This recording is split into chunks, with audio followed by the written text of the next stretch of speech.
talvez mais uma área que é importante a gente ter o cuidado. Porque ela afeta todas as outras. Ela talvez não é a mais importante, mas ela afeta todas as que são mais importantes. Porque eu, nesse processo de crise, eu fiquei 45 dias em casa sem conseguir descer no escritório para trabalhar. 45. E eu já estava numa jornada, sei lá, uns 10 anos, trabalhando 12, 14 horas por dia. Só que na hora que eu tinha crise de ansiedade, eu não estava pensando se eu tinha que entregar um projeto de tecnologia. Eu estava pensando que, primeiro, tinha 3 filhos em casa que eu não podia preocupar tanto. Porque eu deitava no sofá passando mal e começava, meu Deus, meu pai está passando mal, e agora? Meu Deus, meu pai está passando mal, e agora? Então eu tinha que controlar, primeiro, eu passando mal, e segundo, como é que eu não desespero todo mundo dentro de casa? E segundo, aí tinha a mulher que ficava, meu Deus, ele está passando mal, Senhor, está passando mal, e agora? E se o Senhor me der um problema aqui, como é que eu tiro ele de dentro de casa? Desse tamanho, Senhor, e agora? Meu Deus. E aí eu tentando não transparecer, e talvez ela transparecendo, e as crianças olhando para minha cara, olhando para dela, meu Deus, e ela, fica quieto você se seu pai está passando mal.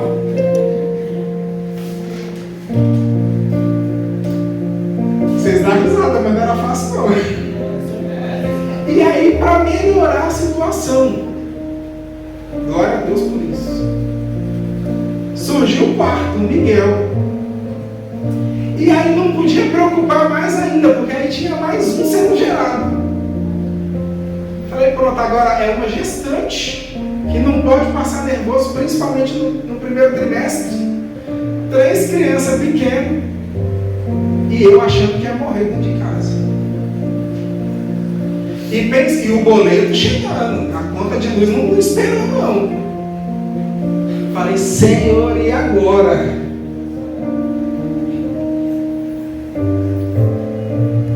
E aí a outra área que normalmente a gente vai se preocupar muito, às vezes até mais do que a nossa vida espiritual, mais do que a nossa saúde, mais do que as nossas emoções, são as nossas finanças. Só que se a gente não tiver com saúde, não tiver bem, não tem trabalho.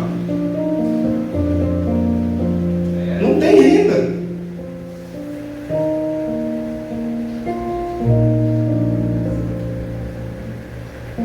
Foi muitos processos, irmãos, esse ano, para todos nós. E aí, vamos lá. Uma das coisas que a gente ouve, e aí, de novo, tem muita coisa, irmãos. Quem não vem para a escola dominical está perdendo. Tá? E aí, como tem muita gente que não vem para a escola dominical, felizmente, o Espírito Santo, normalmente, o que foi conversado na escola dominical naquele dia, traz de novo na pregação. Já teve pelo menos uns 3 domingos aqui que pregou o pastor Osmar de noite. Eu falei, rapaz, não é possível. Foi tudo que a gente falou na aula, ele não estava na aula e foi o que ele pregou de noite. Porque já que tinha os irmãos que não pôde vir de manhã, então veio de noite, vai ouvir a mesma palavra, porque era para todo mundo ouvir a mesma coisa. E uma das coisas que a gente conversou hoje foi sobre a questão de o quanto essa moda de coaching e desenvolvimento pessoal ela tem influenciado a gente na nossa vida cristã. E que se a gente não tiver o hábito de ler a palavra, a gente é enganado. E eu não estou falando que a gente não precisa estudar não, tá, irmãos? Eu estudo muito, inclusive desenvolvimento pessoal. Inclusive eu já fiz formação de coach. Só que chega uma hora que não é só o conhecimento que importa. É a presença de Deus que vai fazer a diferença. E tem coisa que a gente precisa filtrar porque vai contra a palavra. Então eu já ouvi, e talvez alguns dos jovens aqui pelo menos já ouviram, alguém muito famoso na internet, eu tenho que tomar cuidado, porque tudo é gravado, mas vamos lá. Dizer assim que o trabalho é castigo. Porque Deus deu trabalho para Adão depois que eles pecaram lá no jardim do Éden, e aí ele teve que lavrar a terra. A gente ouve isso. Só que vamos ler o que está escrito? Será que trabalho é castigo? Vamos lá, é a última maratona para vocês aí, tá? Gênesis capítulo 2, versículo 4 até o 9. Essas são as origens do céu e da terra, quando foram criados, no dia em que o Senhor fez a terra e os céus, e toda a planta do campo que ainda não estava na terra, e toda a erva do campo que ainda não brotava, porque o Senhor não tinha feito chover sobre a terra. O Senhor não tinha feito o quê? E porque não chovia, não crescia ainda as ervas e as plantas, certo? Presta atenção na próxima frase. E não havia para quê? Não havia homem para lavrar a terra. Agora vamos lá no versículo 15, 16 e 17 do mesmo capítulo. E tomou o Senhor Deus o homem e o pôs no jardim do Éden para quê? 16 e 17. E ordenou o Senhor Deus ao homem, dizendo: de toda a árvore do jardim comerás livremente, mas da árvore do conhecimento do bem e do mal dela não comerás, porque no dia em que dela comeres certamente morrerás. Então, a galera do desenvolvimento pessoal, do coach, da palavra bonita pode dizer: não, trabalho é castigo. Deus deu trabalho para Adão antes dele ter pecado. Ele estava lá no jardim para desfrutar, mas parte do desfrute dele daquele jardim era lavrar a terra e era cuidar, guardar o jardim.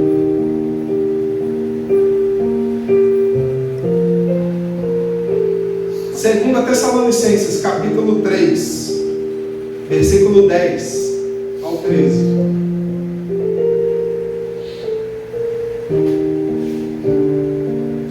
Porque quando ainda estávamos convosco, vos mandamos isto, que se alguém não quiser trabalhar, não coma também. Não foi eu que estou dizendo não, tá, irmãos? Porquanto ouvimos que alguns entre vós andam desordenadamente, não trabalhando, antes fazendo coisas vãs.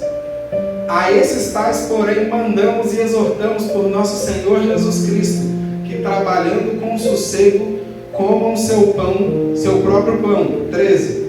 E vós, irmãos, não vos canseis de fazer o bem. Romanos 13, capítulo 8.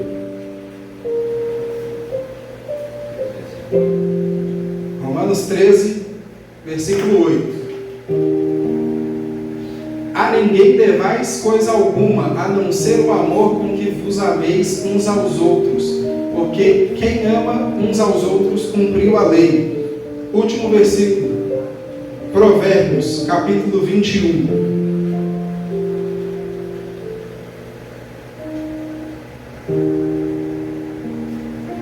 Do versículo 20 ao 25. Tesouro desejável e azeite há na casa do sábio, mas o homem insensato ou tolo os esgota.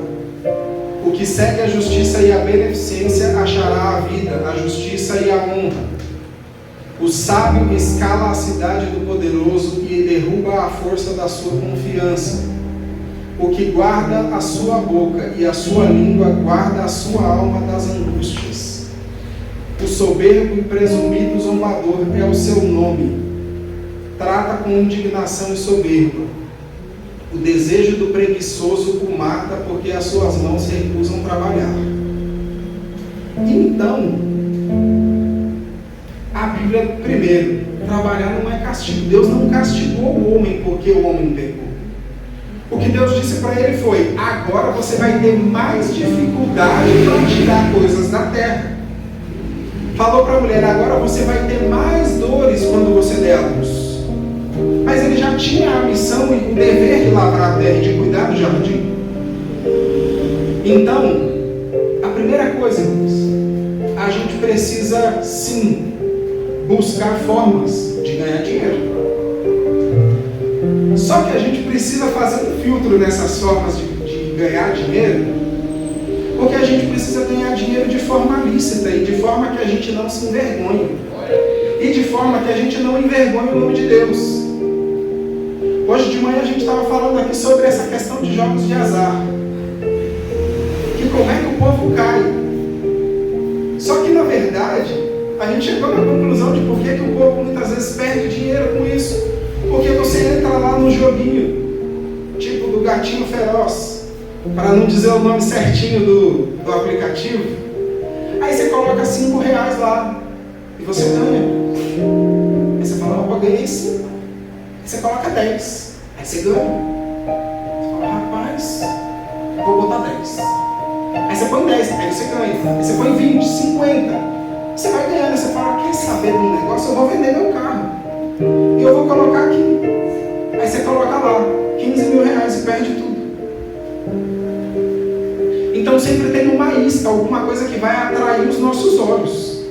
E parece bom, só que a Bíblia também vai dizer que tem caminhos que parecem bons pra gente, mas o final dele é a morte, é destruição. E eu não sei se os irmãos têm percebido, irmãos. Eu sei que eu não tenho nada contra a gente trabalhar para outras pessoas. Eu até hoje presto serviço e trabalho para outras pessoas. Mas eu não sei se vocês têm reparado que Deus nos últimos anos ele tem meio que tirado a gente de alguns lugares e ele tem levantado, eu vou falar pelo menos aqui na nossa igreja, ele tem levantado negócios, pequenos negócios aqui dentro dessa igreja. Muita gente que talvez trabalhava para alguém, saiu dos seus trabalhos e hoje tem um pequeno negócio. Fala, nossa, mas é pequeno. Mas Deus está prosperando mesmo sendo pequeno. Porque eu ainda não sei. Eu não sei o que tem lá na frente esperando. Mas Deus sabe. E Ele tem movido pessoas aqui nessa igreja para empreender. Tem movido pessoas aqui, por exemplo, e aí eu posso citar, por exemplo, o Alisson Vinícius para estudar muito sobre investimento, sobre dinheiro. E de vez em quando rolam umas consultorias aqui. E o povo vem perguntar, Emerson, para que eu pergunto de dinheiro? Eu falo, se for para administrar é comigo, se for para ganhar mais é com os dois. Sem medo de errar, vocês já vieram me perguntar aqui, não, eu preciso ver uns negócios de investimento. Eu falei, rapaz, não é comigo, chama o Alisson Vinícius que a unção da multiplicação está na mão deles. E o conhecimento também. Só que a gente acha que não é importante. A gente entrega para Deus, às vezes, o nosso relacionamento, a gente entrega o nosso sofrimento, a gente entrega um monte de coisa. Mas a gente só entrega para Deus as nossas finanças quando o nome está no Serasa. Porque quando está tudo bem, fala, não, Senhor, fique em paz, deixa que eu administro aqui. Eu sei, Senhor, ó, tranquilo. Mas aí quando dá errado, a gente fala, meu Deus, mas o devorador se levantou, olha a minha fatura do cartão. Você sabia que vem escrito o nome do devorador no cartão, na fatura? Vem escrito o nome do devorador, mas você está olhando para cá de como assim vem o nome do devorador na fatura do cartão? É o nome do dono do cartão que está lá. Porque o diabo não pega o cartão de crédito de ninguém para passar na maquininha. E às vezes a gente fala as coisas de uma forma engraçada, irmãos. Para não ficar aquele negócio muito sério, mas o que a gente está falando é sério. Porque a Bíblia está dizendo que a gente não deveria dever para ninguém. Eu não estou falando que a gente não vai, às vezes, entrar numa situação difícil financeira. Eu não estou falando isso, não. Eu não estou falando que é tudo lindo, maravilhoso, que todo mundo está com a conta cheia de zero. Não é isso que eu estou dizendo. Às vezes a gente vai sim passar por dificuldade. Às vezes a gente vai precisar da provisão de Deus para fechar a conta do mês. Às vezes a gente vai precisar da provisão de Deus e tocar em alguém para levar um mantimento na nossa casa. Eu não estou descartando tudo isso. Mas a gente precisa aprender a administrar, porque, de novo, por muito tempo a gente achou que era só a gente vir para a igreja, glorificar a Deus, estar nas campanhas, estar nos cultos, e o resto dava tudo certo. Só que quando a gente olha, eu já estou acabando, irmãos. Quando a gente olha, por exemplo, lá na parábola dos talentos, e que normalmente a gente prega a respeito de dom e da capacidade que Deus nos deu, se a gente olha o contexto, por mais que Jesus trouxesse as parábolas para falar do reino de Deus, tudo que fala da parábola dos talentos está falando de dinheiro, porque talento era moeda, era dinheiro. E lá vai dizer que ele deu para cada um, o Senhor que distribuiu 5 talentos para um, 2 talentos para o outro, e 1 talento para o outro, deu para ele segundo a sua capacidade. E aí, irmãos, a questão é que às vezes a gente precisa primeiro aprender a administrar o que o Senhor já colocou na nossa mão. E Ele só vai dar mais quando a gente aprender a administrar aquilo que Ele já nos deu. Porque se a gente não administra o pouco, a gente não vai administrar o muito. A palavra diz que quem é fiel no pouco é fiel no muito, mas quem não é fiel no pouco também não vai ser fiel no muito. Se você não é generoso ganhando um salário mínimo, você não vai ser generoso quando você ganhar 20 salários mínimos. Porque às vezes não é uma questão de doar dinheiro, às vezes é questão de doar o seu tempo para conversar com alguém, abraçar alguém. Nem sempre, a gente pensa sempre que é sobre dinheiro. Falou de generosidade, está pensando só no bolso, às vezes não é. Então a gente precisa aprender a administrar. E eu vou falar, irmãos. É a última coisa que eu vou dizer. Essa semana eu estava ouvindo uma pregação de um pastor que eu gosto muito, e que ele já está com Jesus já. Que era o Dr. Miles Monroe, lá das Bahamas. E nossa, foi cada lapada que eu tomei, assim, pá. E olha que eu ouço várias pregações dele há muito tempo. E eu já tinha ouvido essa e eu coloquei lá e falei, meu Deus, sabe aquele dia que você olha assim, tipo, clica nessa. Eu falei, poxa Jesus, eu podia ter clicado em outra. Porque aí ele começou a falar, ele falou assim, às vezes a gente começa a pedir uma casa maior para Deus. Só que a gente não cuida da nossa casa de 2 cômodos. A nossa casa de 2 cômodos está bagunçada. Como é que a gente vai manter arrumada uma de 4? Ah, Senhor, eu tenho uma casa de 4 cômodos. Poxa, mas está apertado. Mas fica bagunçado. A gente não arruma. E aí, como é que a gente quer ter uma casa de 10? Aí ele deu uma lapada em mim. Falou assim, aí você tem um carro. E aí você não lava o seu carro com frequência. E eu era chato quando eu comprei esse carro. Misericórdia. Aí eu comecei a ficar meio com raiva. Porque eu lavava o carro, subia para guardar as coisas, já estava cheio de poeira de novo. Eu falei, não é possível. Aí não dá para lavar o carro todo dia. Aí de vez em quando começou a ficar assim, mais esporadicamente. Mas aí o Espírito Santo ministrou em mim. Ele falou, aí você fica pedindo um carro maior, um carro melhor, um carro mais bonito, mas você não cuida do que você já tem. E às vezes a gente não recebe, eu comentei aqui no começo que às vezes a gente não recebe porque a gente pede mal. Às vezes o problema não é nem que você está pedindo só para beneficiar você, é porque você não cuida do que já está na sua mão. E aí lá na parábola dos talentos, quando o Senhor volta e ele vem prestar conta, o servo que recebeu um talento, ele falou, não Senhor, mas eu estava com tanto medo, porque o Senhor é tão rígido, e o Senhor consegue fazer coisas tão espetaculares que eu fiquei meio amedrontado e eu me enterrei. E ele fala, peraí, você podia pelo menos ter dado para o banqueiro para receber os lucros, para receber rendimento, então passa para cá esse talento e eu vou dar para quem recebeu 5 e está em 10 agora prestando conta.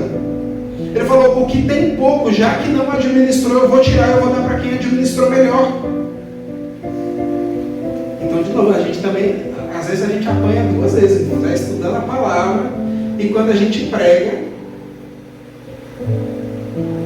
e a gente precisa cumprir, a gente precisa viver a palavra. Porque Deus ele ministra em nós também. Então, o que eu quero trazer para os irmãos, para resumir essa palavra? A gente precisa cuidar de todas as áreas da nossa vida. Glória a Deus, aleluia. É claro que eu não vou falar aqui de todas elas. Eu não vou falar aqui, por exemplo, a gente estava falando de saúde, eu não ia ficar falando aqui de todos os milagres que Jesus fez. Porque aí a gente pode reservar um dia inteiro, um domingo inteiro, para a gente ficar falando de tudo isso. Ou vários domingos para a gente falar de cada assunto desse. Mas a gente precisa cuidar de nós como templo do Espírito Santo. Glória a Deus, aleluia. E como templo do Espírito Santo, a gente precisa cuidar da nossa saúde. A gente precisa cuidar do nosso corpo. A gente precisa cuidar da nossa alma, que são as nossas emoções. A gente falou hoje na escola dominical que a gente vê muito a Bíblia dizendo: guarda o seu coração, o coração, o coração, o coração, o coração. E na maioria das vezes a Bíblia não está falando do órgão que bombeia sangue, está falando da central das nossas emoções. E fala: guarda o seu coração, está falando guarda as suas emoções, guarda os seus sentimentos. E a gente está achando que protege o seu peito, não é isso não. Porque é da nossa mente, é do nosso intelecto que sai, que procede todas as veredas da vida. Então a gente precisa estar bem emocionalmente, a gente precisa estar bem fisicamente, para que a gente cumpra a missão. Porque a gente canta aqui, a gente prega aqui que a gente é soldado. E eu gosto de dar esses exemplos. A gente diz que a gente é soldado, mas não tem nenhum general que manda soldado despreparado para o fronte para guerrear. Tem que estar apto. Antes de você entrar no exército, você precisa passar pelos exames e estar apto. Aí depois você começa a ser treinado fisicamente e emocionalmente. Aí você começa depois a ser treinado tecnicamente para operar os equipamentos, para só depois você ser enviado para a batalha. E ele não manda soldado despreparado, porque senão o exército perde guerra. Então só vai quem está preparado. E aí de vez em quando ainda tem que ir umas equipes que tem um padrão de treinamento mais avançado. E talvez a gente não entende por quê que a gente passa por umas provações assim, mas num nível hard, fala: Senhor, não precisa achar que eu sou o melhor soldado não, porque aqui já deu um nível, já cota. Mas às vezes Deus está preparando para você missões que só você vai poder cumprir, e você precisa estar preparado. Então, o que é que eu e você já tem pensado para o ano de 2025? E será que a gente sabe qual é o plano de Deus para nós no próximo ano, para que a gente possa alinhar o nosso plano com o dele e para que a vontade dele se cumpra? Porque a Bíblia diz que o plano dele é melhor. A gente canta que o plano dele é melhor, mas quando ele quer rasgar o nosso, a gente fica bravo. Então, irmãos, que a gente medite nessa palavra, que os irmãos meditem nessa palavra, entendendo que Deus tem uma missão para cada um de nós, e nós precisamos estar vivos, firmes e de pé para cumprir essa missão. Agradecendo a oportunidade, as palmas do Senhor Jesus.